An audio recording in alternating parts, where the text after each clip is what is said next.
This episode of Beyond Your Why is brought to you by our Why app.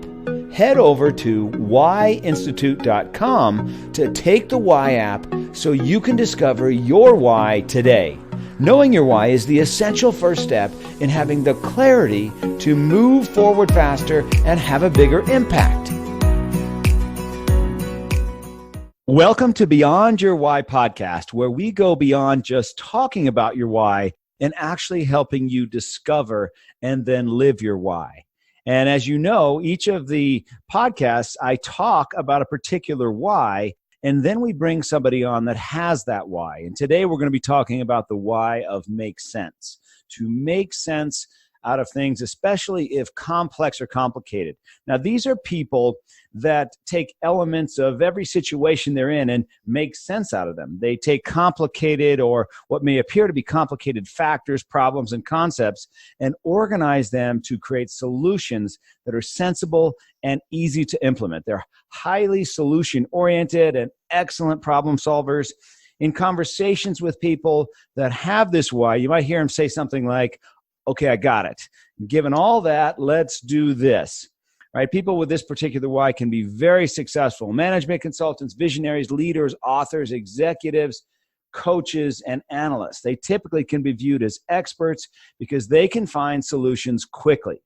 They may also be authors as they can use their skills to summarize complicated issues in writing. And so today, my guest is Sabrina Cadini. Now, Sabrina is a life coach, brain fitness coach, and life-work balance strategist who helps busy professionals improve their well-being and productivity without sacrificing precious time for personal life, family, and work. Sabrina, welcome to the podcast.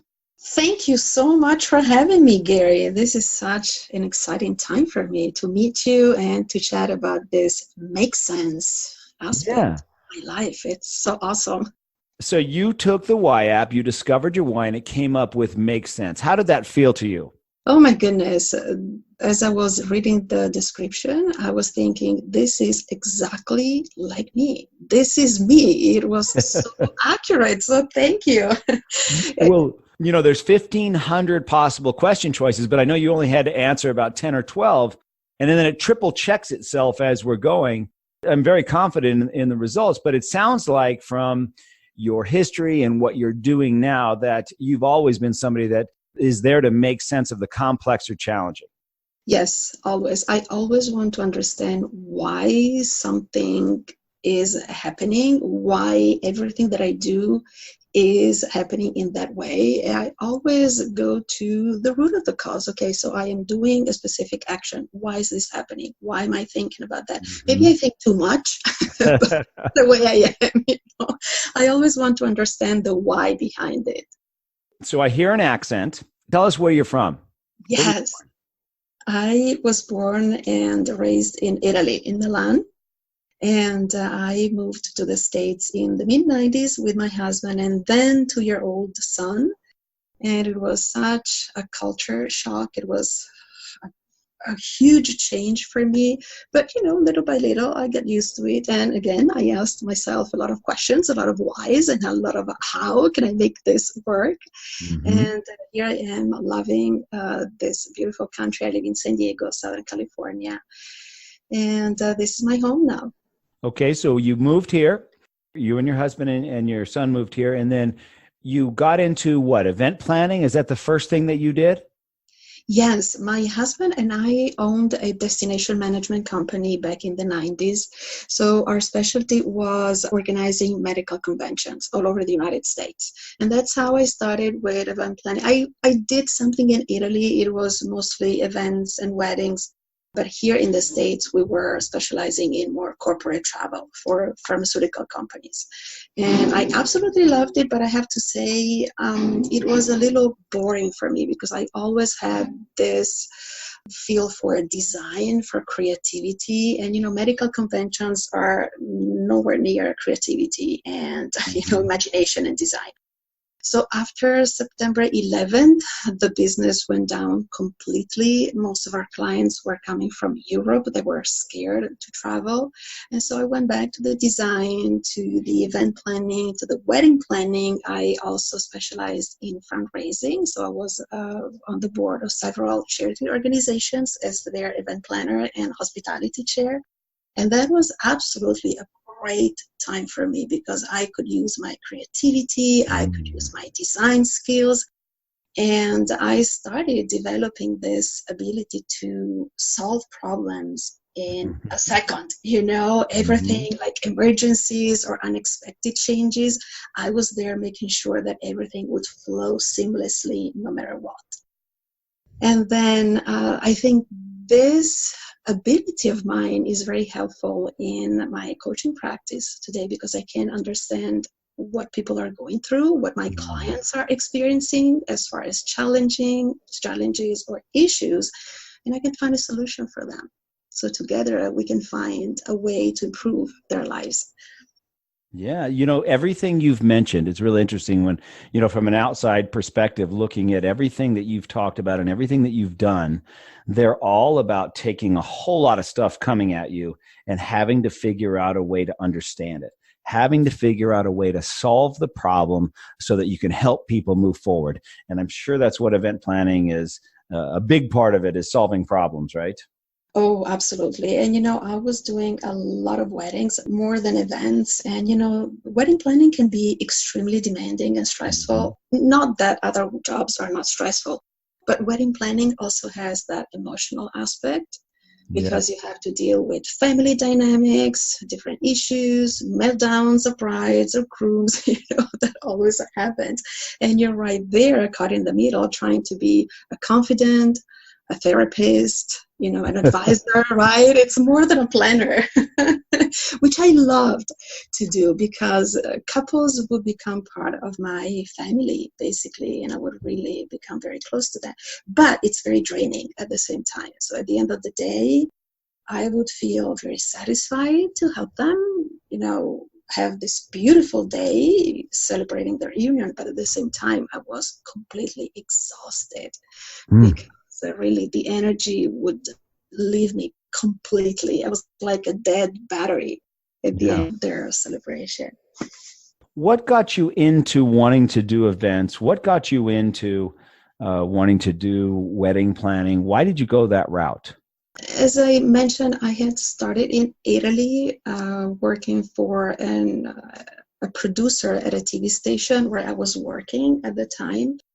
And I really liked the way that, event planning works. So basically you think about a vision, you put together like a series of details, and, you're trying to bring that vision, which is what the client wants. And it's a combination of needs, of expectations, of goals that they have in mind, and you bring that vision to reality. And I have to say that process of bringing the ideas to the production, to the final results, is actually my biggest thing. I really love it. Sometimes I love the behind the scenes more than the actual event. The creation of those beautiful moments that will become a beautiful memory in the eyes of the client and of the guests. So I create experiences. And that's what really got me into event planning. The idea that could come to life and be a reality in front of you.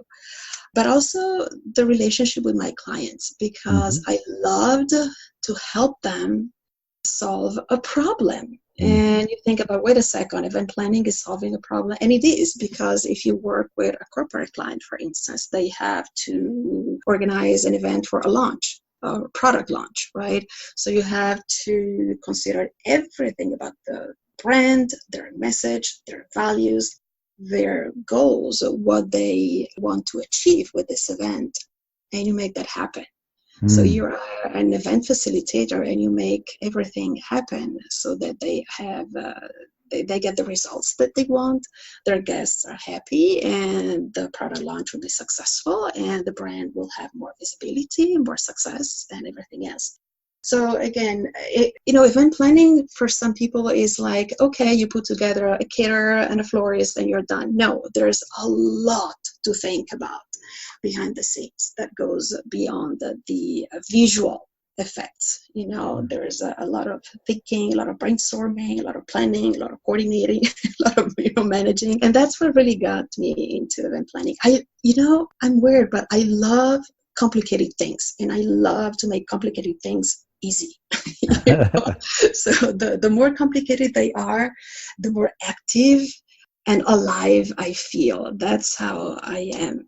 Yep. Which is exactly what the why of Make Sense is all about, is taking complex and challenging things. In fact, it's funny because you almost said word for word what the description of that why is, because I know, right? it's the more complicated, the better, the more challenging, the better. If it's not challenging, it's not fun, right? If it's just something you've done over and over again, it's like, why am I doing this? Somebody else could do this. Give me a challenge here. Which is, I can imagine now what coaching represents to you. Life coaching, brain fitness coaching, life-work balance strategist. I mean, that's all about taking this complex thing called life and helping people understand it so that they can do it better, helping them solve the problems that are keeping them stuck, right? Yes. Absolutely. Yeah. And that was, I think, a natural segue from event planning. I experienced burnout because, of course, there was a lot to think about. And I realized that I was saying yes too many times. I was taking too many jobs because I loved my job. I had this huge passion for what I was doing. And my body said, okay, Sabrina, that's it. You can't go on like that. I was sleeping probably 3 or 4 hours a night because I didn't have the time. And I didn't make time for myself because I didn't have the time. So that was my biggest excuse. And of course, your body and your brain are not programmed to function 24 hours a day.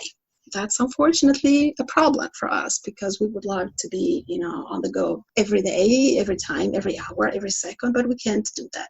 That's very simple. And so after burnout, I noticed that my body was trying to tell me something. It was sending me signals. And so I had these thankfully minor health issues that were sabotaging my productivity, that were sabotaging my attention, my focus, and my energy. And so I started to function less, to work worse, So after all this, I realized that I had to change my lifestyle completely. So I asked myself a lot of questions. Why is this happening? How is this happening? I want to understand because I always want to know what goes on, as I mentioned at the beginning. And so after I would say 6 months, really trying to understand what was going on, I was able to hack my life and find solutions to live better, to work better, to regain my energy, my productivity, my focus, and everything else.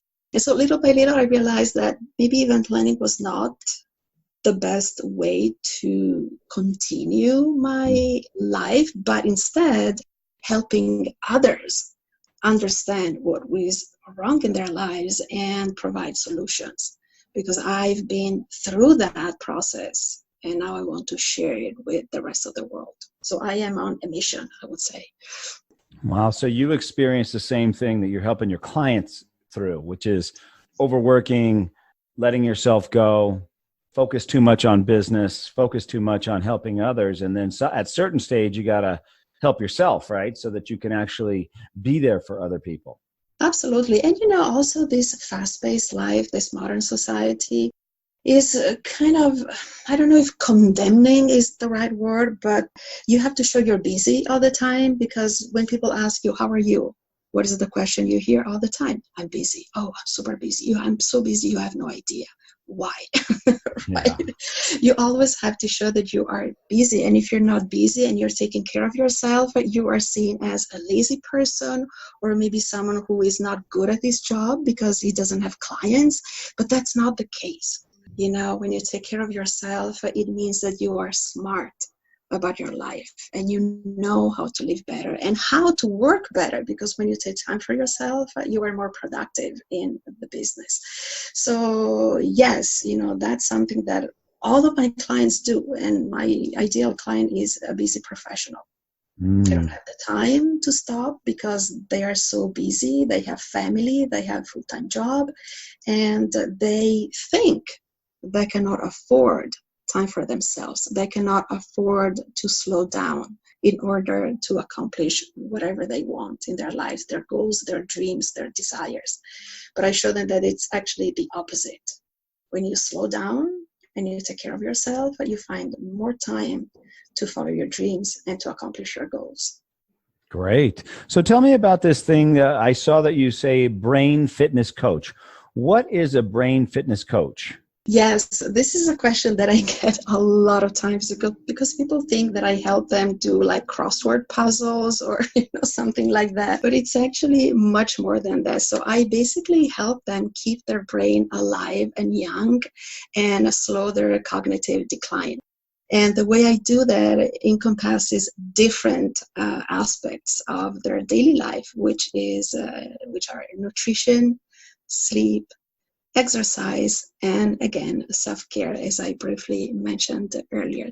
So body and brain, body and mind are not to be considered like two different entities. We usually think about our body as one system and our brain or our mind as a different system, but in fact, they work together. They are part of our body. They're one system, and so they're very connected. They're tightly connected, and this is something that people don't realize it. I can sleep a few hours because I don't have the time to do that. And so doing that, I will have more time to work on a project. But in reality, what happens is you drain your body and you tire your brain. So the next morning, you will be more tired than the day before. And so you will need more time to work on that project. You will waste more time in your day. And at the end of the day, you realize you haven't accomplished everything that you needed to do because you were tired from the night before. And that creates a vicious cycle, because the less you do, the less you sleep, the less you take care of yourself, managing them in a very bad way. So brain fitness is about optimizing your brain function by taking care of your body and your brain. So again, we talk about the best foods that can give you the right energy to be active all day and to really thrive in life and in business. We talked about ways to sleep better. So I help them improve sleep hygiene. And also we talked about ways to stay active. A lot of people tell me, I don't have time for the gym, so don't tell me I need a personal trainer. And I tell them, you don't have to go to the gym to stay active. There are so many different things that you can do and still exercise your body and keep your brain active and functioning and, really giving you the best that you can get from it. So you can go dancing, you can go walk, you can be immersed in nature, hiking, you can do sports, play sports, kayaking, sailing, boating. Whatever really gives you a way to stay active during the day. And then also self-care. Self-care is very, very important, and more studies are showing that self-care techniques really improve your overall health, your well-being, and your productivity, such as meditation, breathing techniques. There are so many things that we can do to live better, to function better. And so brain fitness was something that I wanted to add to my life coaching because I strongly believe that your brain is capable of amazing things. It's such an amazing organ, and I call it a machine because it can give us so many different tools and ways to really excel in our life every single day. And we don't use it enough. And not only we don't use it enough, but we ignore it so much and we don't take care of it as much as we should. That's an interesting perspective, because what I think I'm hearing you say is the focus and the purpose of fitness is about making your brain healthy. And if your brain's healthy, the rest is healthy. But if your brain isn't healthy, then the rest is not healthy. And so exercise, diet, nutrition, sleep, all of those, the reason that you do those is to keep your brain healthy, not just to do those things. Is that correct? Yes, exactly. And I am very much into nutrition, well-being, and I study a lot. I always educate myself about the body and mind connection, but most specifically about the gut brain connection. I don't know if you're familiar about this, but again, as I was saying, body and brain are tightly connected, and they are truly connected through the vagus nerve. Vagus nerve is the biggest nerve in our body, and it really connects our digestive system to our brain. And a lot of neurotransmitters are also produced in the digestive system, in our gut. And so there's such a big connection between the two that we can't ignore. And so the way you eat really influences our brain health. That's something that we cannot ignore at all. And, with our Western diet, you don't get the necessary nutrients for our body, for our brain. And so what you get, you are like fatigued, tired, you get brain fog, and that's very often caused by a poor diet. And so that's something that I immediately work on with my clients, trying to correct their eating habits, and they feel much better, like in days. Like in a few days, as soon as they remove sugar from their diet, they're like, oh my goodness, I woke up this morning and I didn't feel the brain fog that I usually experience. I didn't even need to drink my coffee to get this, spike in activity and, and feel energized. I felt great, And so again, these are little changes that we can work on and really improve not only the energy, but also the function of your brain. But again, the gut-brain connection is big.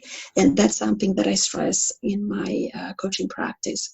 Yeah. So what I like about what you're saying is, if you were to diagram fitness out, if you were to diagram what it is you're doing, it puts the brain at the center instead of just, a lot of people don't even talk about the brain. They only talk about fitness or, you got to eat well, you got to exercise, you got to do those things, but they don't talk about it from the perspective of how that affects your brain. And recently I went through a kind of a crazy scenario where I ended up in the hospital in ICU for like 5 days. I was in the hospital for 9 days. Just a crazy thing where it really affected my brain, all from taking an Advil of all things. But it really affected my brain to where my brain wasn't healthy. And I knew my brain wasn't healthy. And I was still fit. I was still active. I was still eating right. I was still doing all those things. But when my brain wasn't healthy, nothing else mattered. Nothing had any, I didn't care about anything else except for making sure my brain was healthy. So I ended up having to go see a brain expert to find out that I was fine. But until I figured that out, it wasn't okay. And so I have a real good perspective on what you're talking about, because all the rest of things were still in line. But if the brain isn't right, then you're not right. So true. Very scared. Such a scare for you, Gary. I'm glad that you were able to, feel better soon. But yeah, absolutely. What you're saying makes perfect sense. And I don't know if you hear about inflammation. A lot of people are talking about that today, and I'm not talking about the acute inflammation, which is like something when you bruise yourself or when you cut yourself. That's natural, and that's actually the body's natural protection, to provide healing. But I'm talking about the low-grade inflammation that a lot of people are going through nowadays with, again, this poor diet that involves inflammation in your gut, and that it can go to your brain. So when you get an inflamed brain, people think about a brain on fire, but it's not really that. It's mostly a problem about neurotransmitter disruption. And that's when you get, the feeling of depression, you feel tired, all these unwanted feelings that really slow down your day, and they put you in a bad mood, and then you're not able to work, you're not able to feel, comfortable and happy and relaxed at home. And so that, starts everything else. And I mean, my clients feel like hopeless sometimes, and they're like, Sabrina, I know that something is going on, but I don't really know what the problem is. Can you help me understand? So when you take a look at what they're eating, how much they're sleeping, how much they're exercising, and how much time they're dedicating to themselves, which is little, I realize that they have probably inflammation happening. And so the brain is like attacked by this inflammation going on, and they're unable to really be themselves. They become, sluggish, they become tired, and they're not able to accomplish whatever they want to accomplish. So again, nutrition is key. Okay, so Sabrina, let me ask you a question. You've got people's attention right now. The listeners are listening, and they're saying, okay, Sabrina, give me one thing that I should do as far as nutrition, or not do as far as nutrition, something I shouldn't do or something I should do to make the biggest impact. What would that be? Absolutely. Now, keep in mind, this is generic information because I'm not a nutritionist, and people listening are not my patients. I don't work with patients. I work with healthy individuals. But general guidelines is stay away from inflammatory foods. Inflammatory foods are generally sugar, so added sugar. I'm not talking about the sugar you find in fruits, for instance, but added sugar. Anything that is added in processed foods or prepackaged foods, a lot of fast foods, the foods that you buy that are packaged at grocery stores are usually foods that can cause inflammation in your gut. And then once they cause inflammation in your gut, this inflammation can be moved to your brain. How? They're called leakage. So basically the immune system gets activated, because this food disrupts the microbiome, which is basically the bacteria that live inside our digestive system. And the immune system gets also activated because it doesn't recognize these foreign intruders like sugars or gluten also. Gluten can also be an offender in many people. Dairy could be also a problem. And again, I'm just giving you general guidelines because your audience should get tested and see if they're sensitive or if they're allergic. I don't know their bodies. I don't know how they are able to digest different foods. But once these foods are in your system and the immune system doesn't like them because they don't recognize them, they try to attack them, and they also attack healthy tissues in some cases. Again, there are so many. I mean, I would need probably 3 or 4 hours to explain the process. But essentially what you're saying is there's certain foods that your body doesn't like, and if you eat them, it causes a reaction that's not good for your brain. Yeah, exactly. Yeah. And then one thing you want them to do is just stay away from sugar. Sugar is the biggest offender. Okay, so if you stay away from sugar, that'll make a big difference. Oh, yes, absolutely. And sugar is hidden in everything. I don't know if you ever read labels of foods that you buy. Sugar is in everything. And so eating like whole foods, plant-based foods, lots of vegetables and fruits, if you can digest them well, because again, fruits still have sugar. So if you are not able to digest sugar very well, you have to limit your consumption of fruits, but mostly vegetables, good protein like meat, eggs, fish, possibly grass-fed meat, so that you don't have to get hormones and antibiotics, that sometimes are in meat, healthy fat in the fish, and I would say salmon, anchovies, herring, sardines. These are usually the best fish to eat because they have less mercury, so less toxins in your body. And possibly wild caught instead of farm raised, because farm raised, again, they might have toxins and antibiotics as well. So wild caught would be best. So Sabrina, these are all things that you hear quite often, right? This is stuff that you pick up every magazine and they talk about those kinds of things. So tell me some of the things that you do that are different than what I typically hear to help me to become healthy, to help me be fitness, or to help me focus on my brain as the area that I need to really look at when it comes to fitness? Because it sounds like your focus is more on the brain versus just like fitness or getting in shape. Yes. Well, it's on the brain, but I have this holistic approach. So it's not only one part of the body, but it's a very complete approach. So I take a look at nutrition, sleep, exercise, and self-care. These are my 4 points. I have these 4 principles that I... What were they? So I have the nutrition, sleep, exercise, and self-care. So these are my principles. I have a program called Life-Work Balance, and my principles are eat better, sleep more, move daily, love yourself, and then the 5th one is own your life. This is when you apply everything that you learned about your nutrition, sleep, exercise, and self-care, and you apply them to your business life. Because again, when you are a healthy individual, you can achieve better in your business. That's awesome. So Sabrina, if one of our listeners is saying, man, I really need to talk to her, I'd love to learn more about what she's doing, how could somebody get in touch with you? What's the best way to get in touch with you?